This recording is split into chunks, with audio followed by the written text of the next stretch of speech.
말씀은 로마서 3장 31절 말씀입니다. 우리가 찬 목소리로 봉독하겠습니다. 그런즉 우리가 믿음으로 말미암아 율법을 파괴하느냐? 그럴 수 없느니라. 도리어 율법을 굳게 세우느니라. 네. 할렐루야. 오늘은 계속해서 로마서 3장 31절 본문의 말씀을 중심으로 믿음과 율법이라는 제목으로 세 번째 말씀을 전하면서 특별히 믿음에 관해서 계속해서 말씀을 전하도록 하겠습니다. 이 믿음은 오늘 하나님의 의에 관한 것을 믿는 것입니다. 의에 관한 부분입니다. 앞에서 언급했지만, 그리고 거슬러 올라갈 때 이 믿음의 이 출처는 바울이 이제 다메섹 동에서 부활하신 주님을 만나고 내 받았던 그 복음과 관련된 것입니다. 부활하신 주님이 바울에게 내게 나타난 것은 네가 나를 본 것과 또 장차 내가 네게 나타날 일에 대하여 너를 종과 증인으로 삼을 것이다. 그 장차 그 주님이 이 바울 안에 나타날 것. 그것은 바울에게만 한 게 아닙니다. 모든 믿는 자들에게, 예수 그리스도를 믿는 모든 자들에게 관한 그 약속을 바울에게 한 겁니다. 여러분, 그러니까요, 우리가 이게 성경에 보는 사도들이나 이런 사람들이 믿음을 대단하게 하지만은, 물론 대단한 분입니다. 어떤 믿음의 분량이라는 차원에서 본다면은 또 그런 면도 있을 수 있겠지만은 그들이 특별한 사람들이 아니에요. 하나님은 그들을 샘플로 세운 거지, 모든 예수 믿는 사람들은 그들과 같이 살아야 돼요. 그들과 같은 믿음을 해야 된다. 우리가 아브라함의 믿음하면은 막 굉장히 생각했잖아요. 물론 아브라함은 대단한 사람입니다. 대단한 사람이에요. 그러나 하나님이 아브라함을 부르는 것은 우리 모든 사람들도 다 아브라함 같은 믿음으로 살도록 하기 위해서 아브라함을 먼저 샘플로 불렀을 뿐이에요. 물론 아브라함의 믿음이 조상이 이런 부분에서는 우리가 범죄할 수 없죠. 하나님이 그를 먼저 택했기 때문에. 그러나 그를 먼저 아브라함을 택한 것도 누구를 우리를 위해서 아브라함을 택한 거예요. 아브라함을 택해서 이렇게 믿는 거다. 믿음은 이게 믿음이다. 이거를 그 사람을 통해서 먼저 보여준 거예요. 그래서 믿음은 차별이 없습니다. 믿음은 그 사람을 믿는 거에 대해서, 그리고 하나님이 모든 사람들에 대해서 판단하는 기준의 기준도 똑같다고요. 기준도 다 똑같아요. 하나님 입장, 우리 입장에서 볼 때 하나님이 우리를 구원하는, 여기 앞에 로마 3장 31절 그 앞에 대해서 믿음에 대해서 말할 때 차별이 없느니라 그렇게 말하지만, 하나님도 우리를 구원함에 있어서 차별하지 않지만은 하나님의 심판함에 있어서 차별이 없어요. 기준은 딱 뭡니까? 기준은 하나님이 아브라함을 전했던 복음, 사도 바울에게 나타나서 전했던 그 복음이 기준이라고. 결국 그 하나님의 의가 있느냐 없느냐. 그리고 지금 하나님의 의에 대해서 말씀하지만은 결과적으로 그 사도행전 26장 16절에서 바울이 증거했던, 바울이 받았고 바울이 전했던 그 복음의 근간, 그게 뿌리라는 겁니다. 그게 뿌리인데, 바울이 그 26장 16절 한 절 그거 보고서 그 바울도 그 믿음을 다 체득했겠어요. 성경을 통해서. 광주에 은퇴하신 원로 목사님이 자기가 생명의 성령의 법이라는 것이 있는 것을 처음 봤지만 그게 뭔 내용인가. 로마서 7장에서 8장으로 넘어가면서 그의 어떤 그 문제에 대한 실마리, 고민에 대한 실마리가 로마서 8장에서 딱 풀렸는데, 근데 그 생명의 성령이 뭔지를 자기가 체득을 하고 실제로 사람들한테 전하기 위해서 이해한 데는 4, 5년 걸렸대요. 4, 5년. 바울도 마찬가지예요. 바울도 아마도 그가 다메섹에 주님을 만나고 나서 아라비아로 들어갔잖아요. 제가 개인적으로 생각할 때 아라비아 가서 그 작업을 한 겁니다. 그 작업. 이 복음에 대해서. 그 작업이 있었기 때문에 이런 로마서도 쓸 수 있었던 거예요. 이 편지를. 하나님의 말씀을 통해서. 다, 모든 분들이 다 그래요. 어떤 한 절로 이게 뭐가 딱 열렸다고 해서 그걸 가지고 딱 사는 게 아니라, 그 말씀을 통해서, 성경을 통해서 하나하나 주목적으로 그것을 확인하는 겁니다. 확인하는 거예요. 제가 그래서 엊그제도 그런 표현을 했지만, 제가 20년 전에 그 생명을 경험을 했지만 그 생명을 기한 그 이후에 그렇게 강력한 그런 생명에 대한 체험을 그런 식으로는 없었어요. 그게 처음이자 마지막이었으니까. 그러나 저는 지금 제가 그런 표현을 했죠. 지금 내가 살고 있는 그 삶이 그때보다 못하는 게 아니라고. 난 지금이 더 좋다 어떤 면에서. 이례적인 것으로 볼 때는 그 강력함으로 볼 때는 그 생명에 대한 그 분명한 굽이 갈라지는 것처럼 옛사람과 새사람의 분명한 이것이 다 갈라진 실제로 내 경험으로 된 것이지만은 지금도 그 삶을 살고 있다. 근데 그것은 어떤 육체적인 큰 그런 경험이 아니라 이 말씀 안에서 이게 자연스럽게 그냥 이루어지고 있다. 삶으로. 그래서 더 좋다는 겁니다. 항시적인 경험. 그런 경험을 해서 내가 막 더 기도할 것도 없고 그게 그런 필요가 없어요. 물론 그것도 제가 기도해서 내게 온 게 아니죠. 난 다만 말씀을 그냥 믿고 그냥 인정하고 믿음을 고백한 것 뿐인데 하나님이 저한테 맛배기로 보여준 거야. 그런 거란다 믿음이. 네가 고백하는 갈라디아 2장 20절의 뜻이 이런 거야. 그걸 가르쳐주려고 하나님이 저에게 경험적으로 이제 더 강력하게 그걸 주었던 거죠. 근데 어쨌든 바울도 분명히 아라비아로 갔을 때 3년인가 하면은 그 작업을 분명히 했을 거라고. 그 사람은 원래도 성경에 능통한 사람이었지만. 그래서 오늘 말씀의 이 믿음에 대해서 앞에서 로마서 3장 21절에서 율법과 선자들의 증거를 받은 것이라고 하잖아요. 왜? 사도 바울이 왜 그 말을 했을까요? 바울이 부활한 주님을 만나고 나서 사도 바울은 신약성경이 없었어요. 이거 편지를 쓸 때 신약성경 하나도 이 편지가 마태바가 누가 요한복음 이 복음서보다 먼저 기록된 거예요. 왜? 편지를 그때는 필요가 없었죠. 복음서를 기록할 필요가 없었죠. 왜? 증인들이 살아있었기 때문에. 증인들이 살아있는데 살아있는 증거를 듣는 것만 더 분명한 게 어디 있습니까? 그런데 증인들이 하나둘씩 떠나면서 이게 뭐 이런 소리 저런 사람 하는 사람도 있으니까 그래서 필요해서 성경을 지금이라도 늦지 않습니다. 기록하자 해서 기록하는 게 복음서라고요. 이 편지는 서신서들은요. 증인들이 아직 살아있을 때 쓴 복음을 전한 내용들이라고 쉽게 말해서 복음을 전한대요. 그 복음과 관련돼서 한 거예요. 그래서 바울이 이 믿음은 율법에 하나님의 한 의가 나타났습니다. 율법과 선자들의 증거를 받은 거죠. 그 하나님의 의에 대해서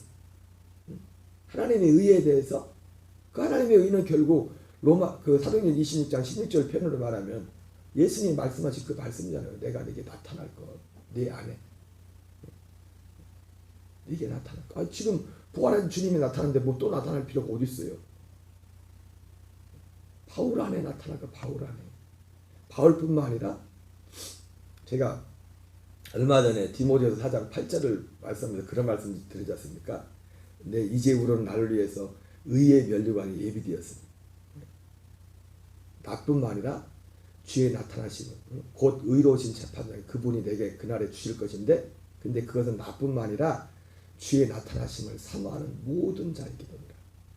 이 주의 나타나심을 사모한다는 것은 제가 그런 말씀드렸죠. 예, 바울과 같이 바울은 재림을 사모했던 사람이죠.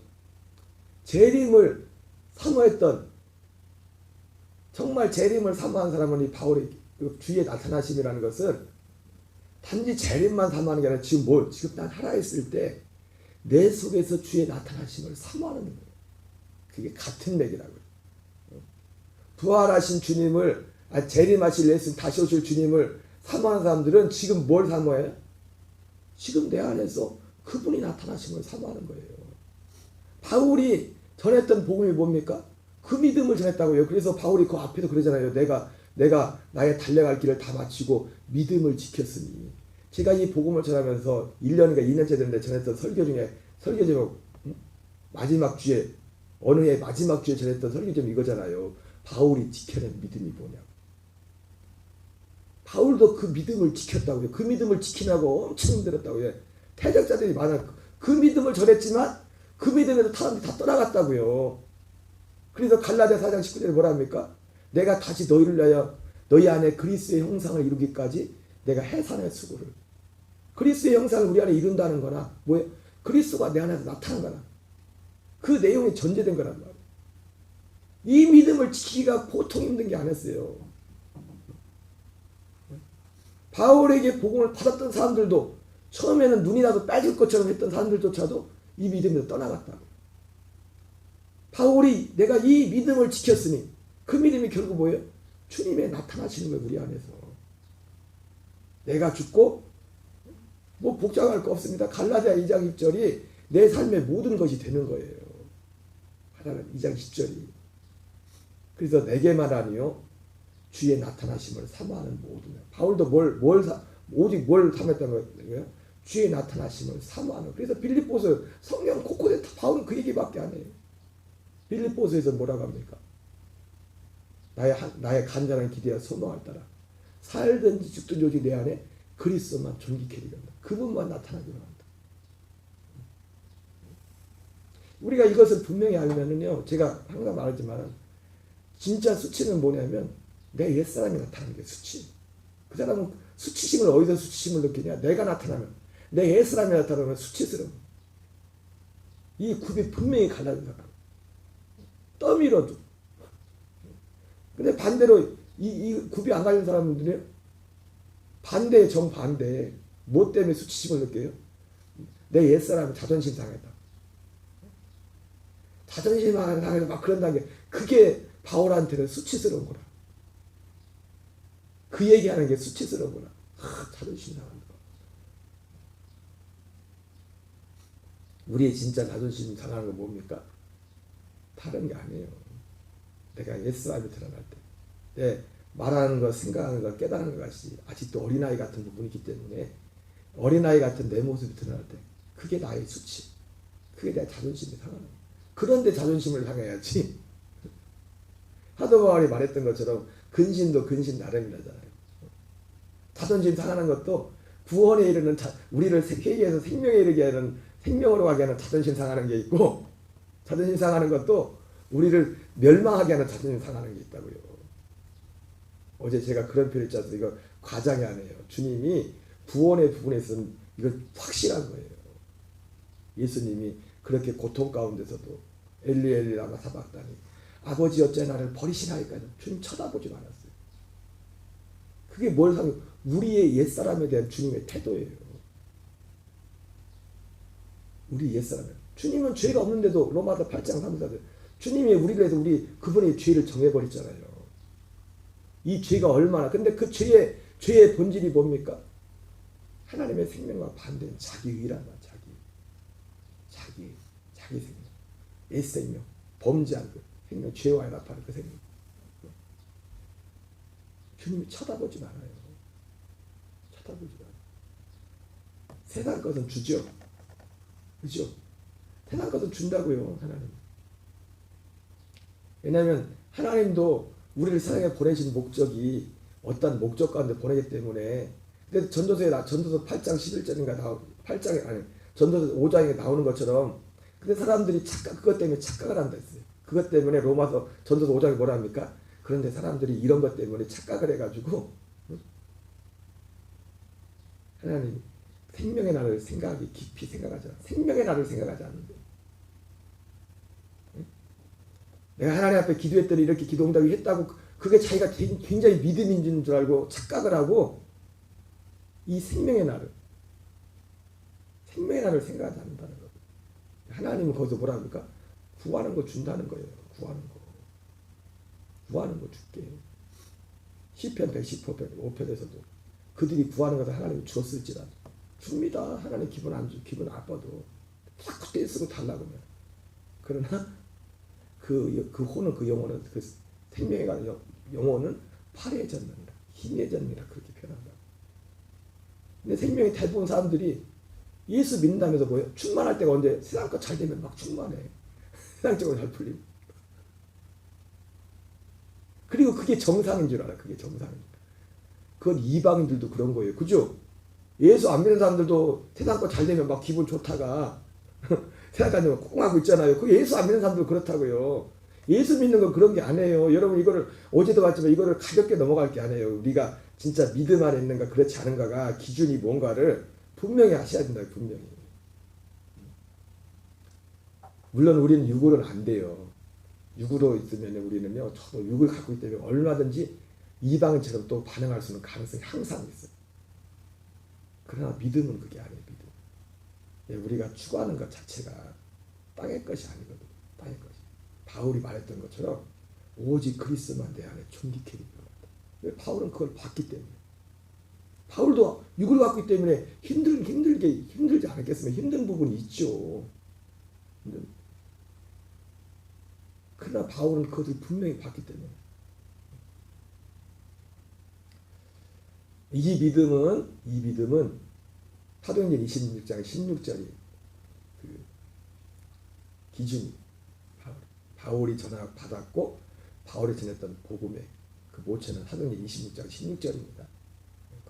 그러나 그 한 줄로 설명이 안 돼요. 한 줄로. 모든 내가 주변에 봐도 이 복음에 들어온 분들이 어느 한 군데 딱 열렸지만 어느 날 딱 열렸지만 그 열린 것은 끝이 아니라고요.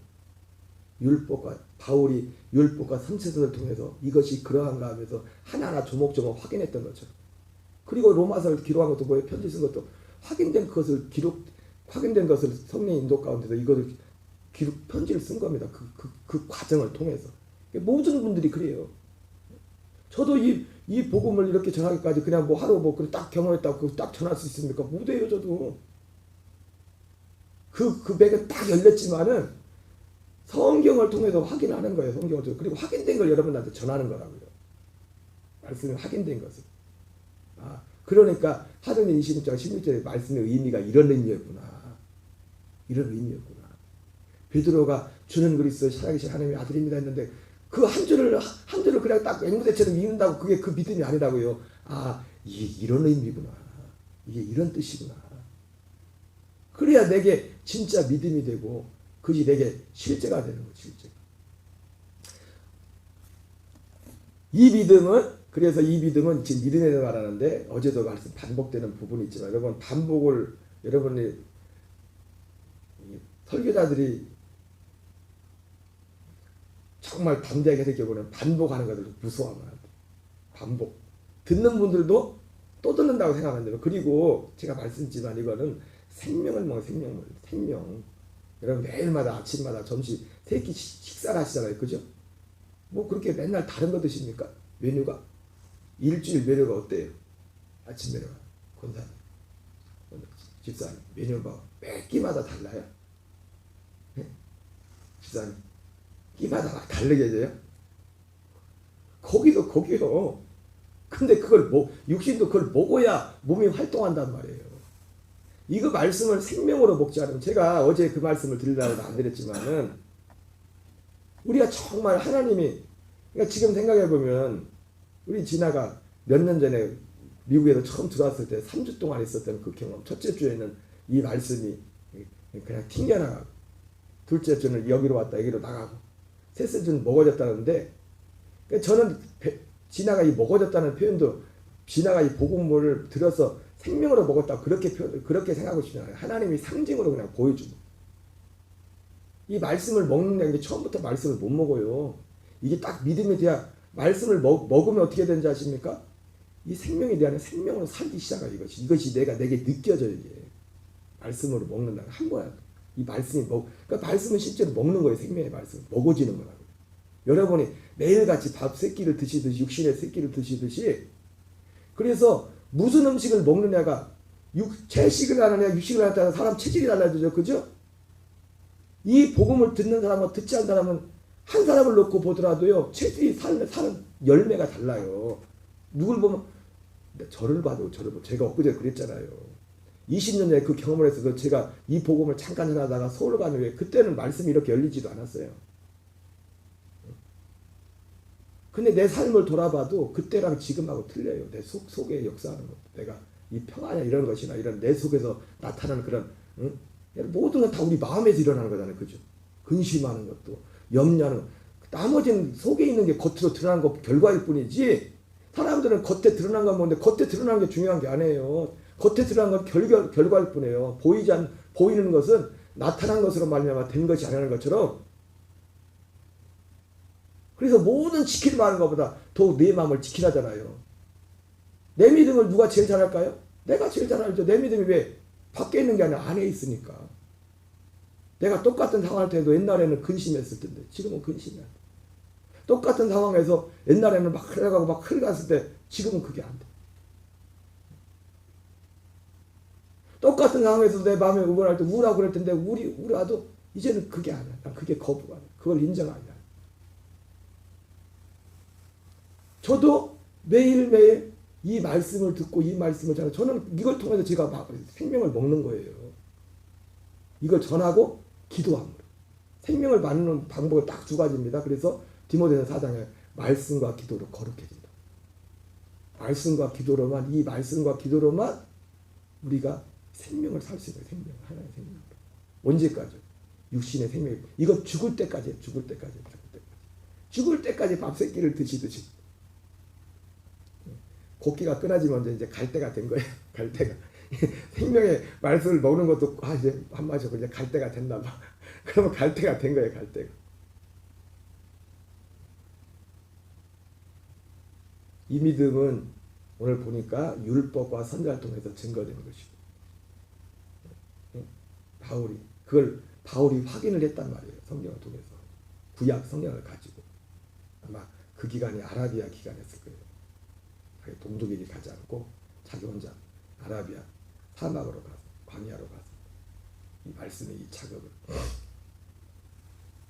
이 믿음은 그리고 예수 그리스도로 그리고 이 율법과 선지자로 증거된 것인데 결국 뭐였어요? 이 믿음은 사람들 안에 하나님의 의를 주는 사람들 안에 율법은 사람들 밖에 돌파를 했었고 율법에 하나님의 하늘이가 나타났습니다. 왜? 돌판에 새길 수밖에 없죠. 사람들의 죄가 있는데 이 안에 새길 수가 없다고요. 그래서 율법과 선지자를 통해서 증거된 이 하나님의 의, 그 믿음이 결국 뭐예요? 그 하나님의 의에 관한 걸 믿는 거라고 결국은 이 로마서 이 표현으로 하면. 그리고 복음에는 그래서 하나님의 의가 나타났다. 이것이 구원하는 능력이라. 복음은 모든 믿는 자에게 구원을 주신 하나님의 능력인데 복음에 뭘 믿는 거예요? 뒤에 나오잖아요. 14절에서는 모든 믿는 자에게 구원을 주신 하나님의 능력이다 이렇게 말하고 16절인가 16절 14절인가 15절 16절 그 복음에는 하나님의 의가 나타났어. 17절 16절 17절에 17절에 오직 믿음에서 믿음에게 하나님의 의가 나타났어. 그러니까 복음을 믿는다는 건 뭐냐면 이 하나님의 의에 관한 걸 믿는 거예요. 의에 관한 걸. 근데 이 하나님의 의가 여기서 말하는 믿음이 그걸 믿는 겁니다. 그거를 복음을 믿는 믿음이란 말이에요. 복음을 믿는 믿음. 복음을 믿는 믿음인데 이 믿음은 하나님의 의에 관한 그 복음에 딱 이렇게 열어봤더니 그 복음의 핵심이 뭐였냐? 하나님의 의에 관한 것입니다. 하나님 나라에 관한 것입니다. 하나님의 의. 율법 말고 하나님의 의. 이것을 바울이 율법과 선지자의 글을 통해서 확인을 했단 말이에요. 그래서 율법과 선지자에게 증거된 것이다. 그게 대표적인 것이 에레미야 31장 34절에 나와요. 우리 안에. 그래서 하나님의 의는 뭐냐면 율법과 선지자의 증거 하나님의 의는 우리 안에 주시기로 약속된 하나님이라. 우리 안에 바뀌는 것이다. 그래서 고린도서 13장 5절에 믿음, 너희가 믿음 안에 있냐? 이거 같은 믿음입니다. 여기서 믿음으로 말미암아 율법을 파견했을 이 믿음이나 바로 같다라는 말을 했으니까 고린도서 13장 5절에 말하는 그 믿음이나 같은 믿음, 같은 믿음. 그래서 예수 그리스도가 너희 안에 계신 것을 스스로 알지 못하느냐. 너희 예수 그리스도가 결국 우리 안에 계신 그리스도가 우리 안에 오신 그리스도가 하나님의 의인 거, 그분 자신이 하나님의 의인 거예요. 우리 안에. 이거를 이사야 53장 10절에서는 어떻게 우리에게 의가 이루어지는 짤막에 나오죠. 그분의 속량에 대해서 그 영혼을 속량제물 대속제물로 드리게 이르면 그가 씨가 될 것이다. 씨는 뭡니까? 생명이랬죠, 그죠? 생명 안에 그 모든 게 있댔죠. 그 생명 안에 모든 요소가 다 있어요. 그래서 말씀을 거기에는 우리 마음에 기록했다고 그렇게 표현되어 있지만 결국 뭐예요? 그 기록됐다는 것에 그 실체가 뭐냐면 하나님의 씨가 되신 그리스도라고 해요. 생명. 우리 육신의 생명의 DNA. 제가 엊그제도 말했잖아요. 참 안타까운 인생자도 보면 안타까운 분들이 많잖아요. 그게 이 어떤 법칙이 아니에요. 나는 나도 상관없는데 유전적으로 해가지고 암이 있는 집안들은 다 암의 자식들까지. 그게 참 이게 참 쉽지가 않더라고요. 그 문제. 가까이 있는 교회 집사님들 보니까 그래서 요양원에 가면 아주 젊으신 분인데 이제 50 초반밖에 안 됐는데 부모님도 형제들도 다 그렇게 하는데 그분도 가족력이라는 것이 참 무섭더라고요. 육신적으로. 그래서 이제 그런 부분 그 얘기하는 건 아닌데 그 안 된단 말이야. 안 돼. 우리 안에 안 되는 걸 알고 안 하네. 그래서 율법을 주는 것은 첫 번째 하나님의 의를 드리는 것은 너희들 안에 하나님의 의가 없다는 거죠. 그걸 가르쳐 주려는 거예요. 그래서 우리로 하여금 진짜 하나님의 의를 갈망하도록 하기 위해서 이 첫 번째를 준 겁니다. 첫 번째 율법을 주신 거고, 그래서 결국 믿음은 뭡니까? 율법과 선지자를 통해 증거된 믿음은 우리 안에 하나님의 의를 주는 거예요. 그런데 그러기 위해서 그분이 씨가 되신단 말이에요. 씨가 살려주는 영이 되신단 말이에요. 그 씨의 실체가 뭐예요? 살려주는 영이 되시는 거예요. 첫사람 아담은 생혼이 되었다는 거죠. 마지막 아담은 살려주는, 어떻게 살려주는 영이 됩니까? 이사야 3장 10절 말씀처럼 자기 몸을, 자기 생명을 속건제물로 대속제물로 드리게 되면 그가 씨가 될 것이. 언제 씨가 됩니까? 부활하고 승천하시고 영광 받으시면 그분이 씨가 된 시간. 살려주는 영이 되신단 말이에요. 살려주는 영이 되셔. 이 믿음은 예수 그리스도를 믿는 모든 사람들에게 미치는 그 의라고 차별이 없어요. 어제 이 부분을 말씀했죠. 사실 로마서 이제 4장으로 요구하고 마치겠습니다. 24절은 어제 말씀을 드렸어요. 그리스도 예수 안에는 속량으로 말미암아 하나님의 은혜로 값없이 이루었다심을 얻은 자 되느니라. 여러분 이 내용은 히브리서 9장 12절 그리고 히브리서 9장 15절을 합친 거랑 같은 겁니다. 고대 의롭다기고 그 결국 하나님의 의는 우리 안에 들어온 거잖아요. 우리 안에 하나님의 의가 이루어진 것은 새 언약이 이루어진 거라고. 새 언약. 예수님의 피는요 새 언약의 중보란 말이에요. 그 우리의 그 피로 우리 죄 사함을 받아야만 우리가 씨가 되신 그리스도와 연합할 수가 있다고. 생명 살려주는 영이신 그분과 우리가 하나가 될 수 있다고. 그러니까 성경 이제 한 권만 기록하는 사람들이 의심할 텐데 그래서 하나님이 여러 부분을 하나님이 기록해 놓은 거예요. 여러 부분으로 좀 다르지만 여기도 그렇게 기록해 놓고. 그러니까 이게 열린 사람은 그게 그렇게 보이는 거예요. 성경이. 갈라디아에서는 성령의 약속을 받는 것이라고. 로마서에서는 8장 32, 3절에서는 성령의 처음 익은 열매를 받는 것이라고. 성령의 처음 열매 되신 그분이 우리 안에 계신 그분이 하나님의 의라고요. 생명. 우리는 오직 그분으로만 살아야 된다. 이거 어제 그 얘기고.